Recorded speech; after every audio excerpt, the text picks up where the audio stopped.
주를 찾는 모든 자들이 주로 말미암아 기뻐하고 즐거워하게 하시며 주의 구원을 사랑하는 자들이 항상 말하기를 하나님은 위대하시다 하게 하소서. 주를 찾는 모든 자들이 주로 말미암아 기뻐하고 즐거워하게 하시며 주의 구원을 사랑하는 자들이 항상 말하기를 하나님은 위대하시다 하게 하소서. 주는 나의 도움 나를 건지시느니 여호와여 지체 말고 내게 임하소서. 가난하고 궁핍한 내 마음 가운데 여호와여 속히 임하소서.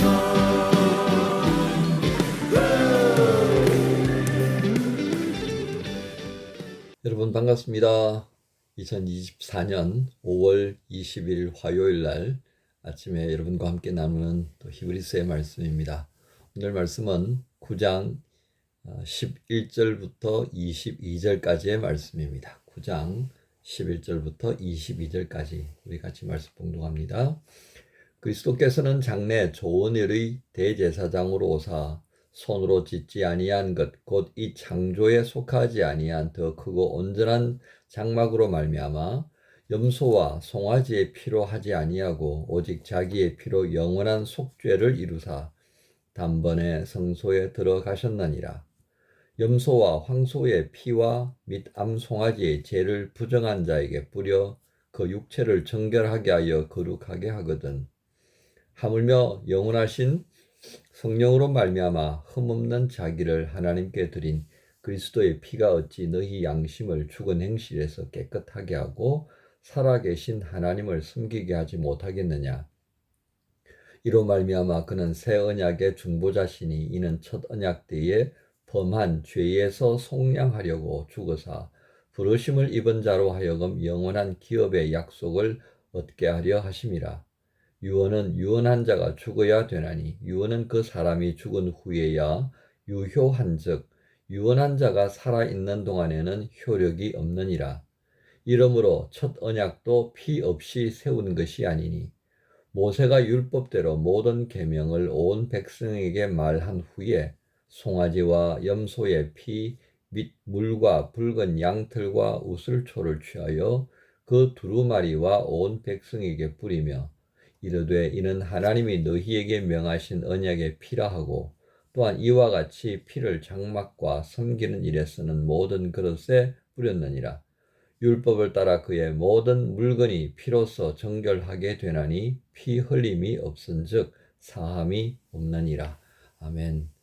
중심구절은 22절입니다. 율법을 따라 그의 모든 물건이 피로써 정결하게 되나니 피 흘림이 없은즉 사함이 없느니라. 구약과 신약의 이 말씀을 관통하면서 중요한 것 한 가지가 일관성 있게 계속해서 강조되는 것이 있습니다. 그것은 바로 22절에 있는 피 흘림에 관한 것입니다. 곧 피 흘림이 없은즉 사함이 없다는 겁니다. 피 흘림이 없다면 용서라는 것 그런 것이 없다는 얘기죠, 그죠? 이게 왜 그렇습니까?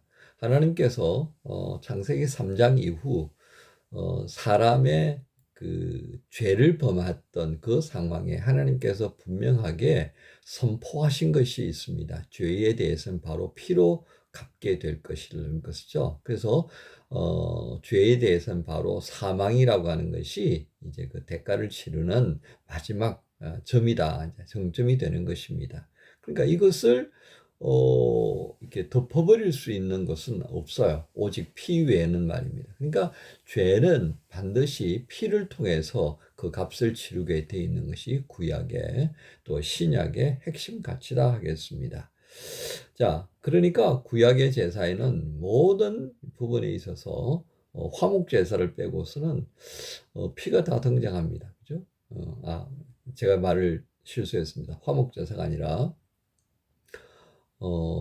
그 소제를 드릴 때만 그렇게 한다 그래서 소제는 이제 곡식을 가지고 드리는 제사니까요. 그것만 빼고 나머지 제사에는 다 이 피 흘리는 번제 제사가 반드시 동반되게 되어 있습니다. 이 번제 제사라고 하는 것은 결국 헌신의 의미도 있지만 죄를 범한 사람이 자기 대신하여서 짐승을 하나님 앞에 피를 흘리게 하고 살라 올려드리는 것이죠. 자, 그래서 이 모든 것에는 반드시 피가 등장합니다. 또 하나님과 사람들이 맺었던 언약식에도 그렇죠. 그죠? 그래서 출애굽기 이제 22장에 보면 언약식이 진행될 때 그 피가 등장하는 것을 여러분 볼 수가 있습니다. 그러니까 모든 것에 핵심적인 도장을 탁 찍는 것, 그것이 죄를 없애게 한다든지 약속을 한다든지 그 모든 것에는 바로 피라고 하는 굉장히 중요한 요소로 등장합니다. 그래서 이 피는 죄의 문제를 해결하고 구원으로 나아가는 길에 있어서 반드시 필요 충분 조건으로 자리매김되어 있는 것입니다. 이처럼 구약의 모든 제사가 피와 연결되어지는 것처럼 신약에도 마찬가지입니다. 그것을 보여준 것이 바로 예수님의 십자가 사건이 되는 것입니다. 그래서 십자가 사건은 우리의 모든 죄의 부분에 있어서 요구되는 피의 충분 조건을 완전히 채워주는 그런 자리매김이 되어 있다는 것입니다. 그런데 다른 것이 있죠. 오늘 본문의 말씀들을 보면 그 12절에 보면 염소와 송아지의 피로 하지 아니하고 그랬습니다. 그리고 어떻게 해요? 예수께서는 자기의 피로 영원한 속죄를 이루셨다 그랬어요. 그리고 단번에 성소에 들어가셨다 했습니다. 우리가 앞선 시간에 그 7장 23절인가요? 그 이후에 보면 예수님께서 이 흘려주신 피가 그렇게 표현되어졌죠. 단번에 온전히 영원히 이렇게 말입니다. 즉 구약의 제사는 계속 이례적 이렇게 반복되어지는 겁니다. 말이 좀 그러네요. 이례적인 것이 아니라 뭐라고 그래야 되나요? 반복적으로 1회라고 하는 것이 반복적으로 되어졌다. 이제 그렇게 이해하시면 되겠습니다. 그런데 이제 우리는 어떻습니까? 스스로 제물이 되어주신 예수님께서 이루신 단번에 그리고 영원히 온전히 이루신 이 구원의 은혜는요. 우리가 누릴 수 있는 굉장히 중요한 가치가 되어 있습니다. 즉, 이 속죄 부분에 있어서 우리는 예수 그리스도를 주로 고백하고 그분의 십자가가 나를 위한 것임을 믿는 믿음으로 말미암아 내 것이 되어버린 거예요. 내가 드린 제사가 되어버린 겁니다. 그런데 그 제사는 죄가 범해질 때마다 드리는 것이 아니라 나의 모든 하나님과 나와의 관계에 있어서 있었던 그 반역의 죄, 우리의 DNA를 통하여서 스며 들어왔던 그 엄청난 반역의 죄를요 한 번에 정리시켜 버린 겁니다. 그죠? 그래서 굉장한 거죠.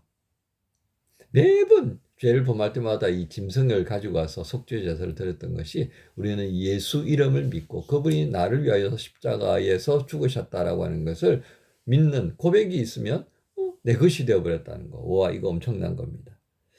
자, 그래서 이것을 증거하시는 이가 성령님이세요. 왜 성령님이 증거하시면 우리가 그렇게 또 은혜를 입겠습니까? 성령 안에서 예수님께서 이 십자가 사건을 감당하셨고요. 그 자리에 계셨던 성령께서 우리 안에 오셔서 그것을 증거하시니 이보다 더 확실한 증거가 어디 있겠습니까? 그래서 우리의 믿음이 분명해지는 겁니다. 자, 15절을 보면요. 이렇게 대제사장적인 은혜로 우리를 찾아오셨던 이유가 뭔가를 설명하는데요. 이로 말미암아 그런 새 언약의 중보자가 되셨다. 이 새 언약의 중보자가 되신 이유가 뭘까를 보면 그 다음 부분에 있죠. 부르심을 입은 자로 하여금 영원한 기업의 약속을 얻게 한다라고 하는 것입니다. 이 영원한 약속이 뭐였던 거죠? 우리가 하나님의 자녀로서 이 땅에 하나님의 나라의 삶을 사는 겁니다. 그리고 장차 이 땅에서의 모든 수고와 섬김의 시간이 다 끝났을 때에 이제 우리는 약속되어진 하나님의 영원한 그 나라, 예수께서 계시는 바로 그곳으로 우리는 들어가게 되는 것입니다. 그러니까 지금의 삶은 그곳으로 가기 위한 하나의 과정이다라고 하는 것입니다. 그러니까 이것도 굉장히 소중한 시간들이죠. 그 소중한 시간을 우리 언약의 중보자 되시는 그리스도 예수께서 우리로 하여금 계속해서 자라갈 수 있도록 성령 안에서 확인시켜 주시고 믿음이 흔들리지 않도록 확인시켜 주시는 거죠. 그리고 계속해서 우리가 자라갈 수 있도록 하나님의 은혜와 사랑으로 또 우리를 공급해 주시면서 자라가게 하신다라고 하는 것입니다. 이제 오늘 이 말씀을 통해서 우리가 분명히 알아야 될 것 두 가지가 있습니다. 그것은 우리가 예수 그리스도 안에서 얻은 이 속죄의 은혜는 영원한 것이라는 겁니다. 이 사단과 이 이단 사이비의 특징이 뭐예요? 우리가 가지고 있는 이 믿음이 불완전하니까 이거 하나 덧붙여야 돼라고 하는 것입니다.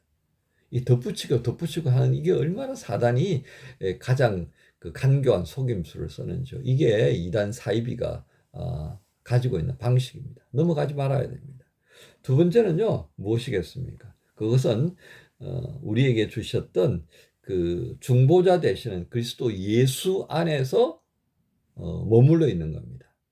그러니까 그렇게 보면 시작과 마침 이 모든 것은 우리가 그리스도 예수 안에 있을 때만이 가능하다는 겁니다. 예수 안에 있을 때만이 우리에게 향한 이 약속이 유효한 것입니다. 예수님께서 우리를 긍휼히 여기시고 영원한 중보자가 되셨다는 것을 우리가 기억해야 합니다. 그분은 계속해서 우리로 하여금 자라갈 수 있도록 도우시는 분이에요. 그러니까 여기에 누가 끼어들어 그 필요 없다는 얘기예요. 그러면 이 믿음 생활하는 가운데 우리가 교회를 다니면서 목회자가 있고 리더십을 가지고 있는 그 영적 리더들이 있는 이유는 뭐예요? 돕는 것입니다. 돕는 것. 나보다 조금 먼저 믿었으니까요. 조금 더 많이 성경에 대해서 알고 있으니까요. 단 그 이유입니다. 그래서 저는 좀 아쉬운 부분이 있기는 하지만 그래도 우리가 정상적인 신학 교육을 받고 정상적이고 소위 말하는 건강한 신앙이 무엇인가를 그래도 훈련받은 이들 목회자들을 의지하는 것이 좀 좋겠다 하는 것입니다. 전문적인 영역이니까요. 뭐 제 바람은요, 우리 모든 성도들이 기본적인 신학 교육을 다 받으면 좋겠다라고 말씀드리고 싶어요. 워낙 이 세상에요, 이단 사이비가 활개치니까 자꾸 헷갈리잖아요. 뭐 목사 전도사님들도 막 헷갈려가지고 이단 사이비에 넘어가는 경우도 있기는 합디다. 그래도 문제가 있기는 하지만 그래도 정상적인 전문 영역에서 그래도 저 같은 경우에 대학과 신대원 다녔으니까 학교만 7년 다녔네요. 그 다음에 이제 졸업하고 와서 또 교육대학원 다니면서 공부한 것도 있긴 하지만 말이죠. 그런데 결국은요, 성경이더라고요. 성경을 우리가 어떻게 해석할 거냐, 우리의 주 되시는 그리스도 예수를 우리가 어떻게 이해할 거냐, 그분이 무엇을 하셨느냐, 이런 맥락을 우리가 정상적으로 배우는 거예요. 그리고 이 정상적인 것이라고 하는 것은 교회의 역사를 통하여서 걸러내어진 거예요. 건강하지 못한 것 있어요. 분명히 건강한 것이 뭔지, 우리의 영혼을 정말 그리스도 안에서 하나님의 자녀로서 하나님 나라의 삶을 살아갈 수 있도록 필요한 것들이 걸러진 게 있다니까요. 그것을 배우는 거, 그리고 그것을 나의 신앙으로 만들어가는 것이 이 기독교 신앙의 체계입니다. 이런 체계 안에서 우리가 살아갈 필요가 있습니다. 그런 측면에서 보면 오늘 히브리서는 우리에게 굉장히 중요한 그리스도 예수를 대제사장으로서 알게 되는 중요한 신학적인 교육 내용이다. 이렇게도 저는 설명할 수가 있겠습니다. 오늘 결론입니다. 오늘 말씀, 영원한 언약의 피로 얻는 이 구원, 이 영원한 언약의 피가 단번에 온전히 영원한 그리고 온전케 하시는 그 효력을 갖기 위해서 예수께서 그 피를 흘려주셨다는 것, 그것 기억하십시다. 그리고 우리는 그리스도 예수 안에서 계속해서 자라갈 수 있도록 성령께서 그 예수님이 행하신 것을 기억나게 하고 그리고 돕고 계신다는 것입니다. 오늘 이런 부분들을 다시 한번 점검하면서요, 우리 신앙이 좀 그리스도 안에 있기를 더 소망해야겠습니다. 귀에 들려오는 온갖 잡소리들이 참 많을 것입니다. 저도 잡소리를 안 하도록 굉장히 노력하고 있습니다. 여러분들 가능하면 저의 말보다도요, 성경을 더 집중하십시오. 그리고 성경을 읽어 나갈 때에 제가 여러분에게 증거하는 것이 도움이 될 수 있다면 참 좋겠습니다. 그런 복된 화요일 되기를 예수 그리스도 이름으로 축복합니다. 주님 감사합니다. 영원한 언약의 피로 우리를 찾아오신 예수님 덕분에 매번 피의 제사를 드리지 않게 된 것을 감사합니다. 또 영원한 언약의 중보자 되셔서 약속하셨던 그 기업을 얻게 하시려고 지금도 우리를 돌보시고 성령 안에서 자라가도록 이끌어 가시는 하나님 아버지 감사합니다. 예수 그리스도 안에서 이루신 구원, 성령님 통하여 우리로 하여금 자라가게 하시는 그 인도하심 오늘도 기억하며 영원한 언약의 피로 우리를 구원하신 예수 그리스도의 이름 기억하며 시작하는 화요일 되게 해 주옵소서. 감사합니다. 예수님의 이름으로 기도합니다.